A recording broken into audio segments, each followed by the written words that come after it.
ಎಲ್ಲರಿಗೂ ಶುಭ ಮುಂಜಾನೆ. ಯೇಸುವಿಗೆ ಸ್ತೋತ್ರ. ಇಂದು 25 ಜುಲೈ 2025. ಈ ದಿನದ ಧ್ಯಾನ ಭಾಗ ಪೌಲನು ಕೊಲೊಸ್ಸೆಯವರಿಗೆ ಬರೆದ ಪತ್ರಿಕೆ 1ನೇ ಅಧ್ಯಾಯದ 28ನೇ ವಾಕ್ಯ. ನಾವು ಆತನನ್ನು ಪ್ರಸಿದ್ಧಿಪಡಿಸುವವರಾಗಿ ಬುದ್ಧಿ ಹೇಳುತ್ತಾ ಸರ್ವರಿಗೂ ಪೂರ್ಣ ಜ್ಞಾನವನ್ನು ಉಪದೇಶಿಸುತ್ತಾ ದೇವರ ಮುಂದೆ ಎಲ್ಲರನ್ನೂ ಕ್ರಿಸ್ತನಲ್ಲಿ ಪ್ರವೀಣರನ್ನಾಗಿ ನಿಲ್ಲಿಸುವುದಕ್ಕೆ ಪ್ರಯತ್ನಿಸುತ್ತಿದ್ದೇವೆ.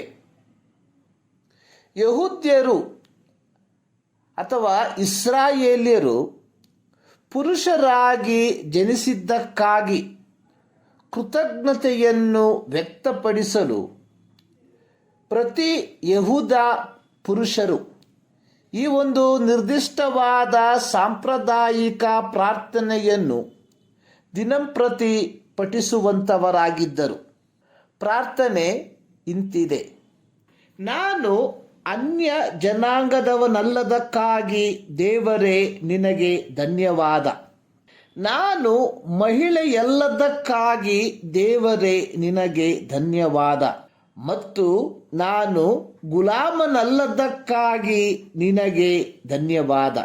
ಈ ಪ್ರಾರ್ಥನಾ ಪಠಣವು 2ನೇ ಶತಮಾನದ ಕಾಲದಲ್ಲಿ ಯಹೂದ್ಯರ ಮಧ್ಯದಲ್ಲಿ ಚಾಲ್ತಿಗೆ ಬಂದದ್ದಾಗಿದೆ.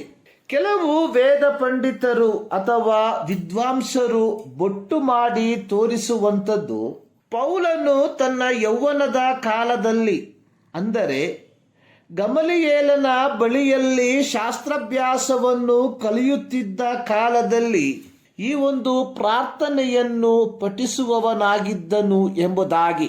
ಆದರೆ ದಮಸ್ಕದಲ್ಲಿ ಕರ್ತನೊಂದಿಗಿನ ಸಂಸರ್ಗಕ್ಕೆ ಬಂದಂತಹ ಪೌಲನು ನಂತರ ಗಲಾತ್ಯದವರಿಗೆ ಪತ್ರಿಕೆಯನ್ನು ಬರೆಯುವಾಗ ಯಹೂದ್ಯರ ಸಾಂಪ್ರದಾಯಿಕ ಪ್ರಾರ್ಥನೆಗೆ ವ್ಯತಿರಿಕ್ತವಾಗಿ ಪೌಲನು ಹೇಳಿರುವಂಥದ್ದು: ನೀವೆಲ್ಲರೂ ಕ್ರಿಸ್ತ ಯೇಸುವಿನಲ್ಲಿ ಒಂದೇ ಆಗಿರುವುದರಿಂದ ಯಹೂದ್ಯನು ಗ್ರೀಕನು ಅಥವಾ ಅನ್ಯಜನನು ಎಂದು, ಆಳು ಒಡೆಯ ಎಂದು, ಗಂಡು ಹೆಣ್ಣು ಎಂದು ಭೇದವಿಲ್ಲ.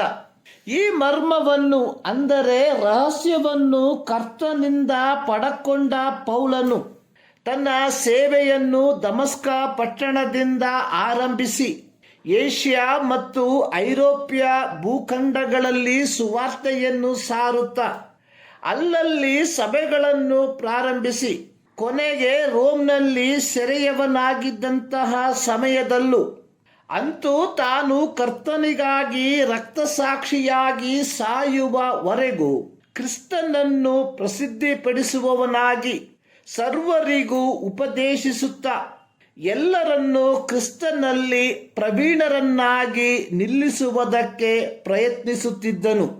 ಈ ಮಾದರಿ ಪೌಲನ ಪ್ರಸಂಗಗಳಲ್ಲಿ ಹಾಗೂ ಪತ್ರಿಕೆಗಳಲ್ಲಿ ನಾವು ಕಾಣಬಹುದಾಗಿದೆ. ಪ್ರೀತಿಯ ಸಭಾಪಾಲಕರೇ, ಉಪದೇಶಿಗಳೇ, ಕರ್ತನು ಪಾಲಿಸುವುದಕ್ಕಾಗಿ ನಮಗೆ ಒಪ್ಪಿಸಿರುವ ಹಿಂಡಿನ ಕುರಿತಾಗಿರುವ ನಿಮ್ಮ ಅನಿಸಿಕೆ ಏನಾಗಿದೆ? ಅವರನ್ನು ದೈವಿಕತೆಯ ಪೂರ್ಣ ಜ್ಞಾನದಲ್ಲಿ ಉಪದೇಶಿಸುತ್ತಾ ಅವರನ್ನು ಕ್ರಿಸ್ತನಲ್ಲಿ ಪರಿಪೂರ್ಣರಾಗಿ ನಿಲ್ಲಿಸುವಂಥವರಾಗಿದ್ದೀರಾ?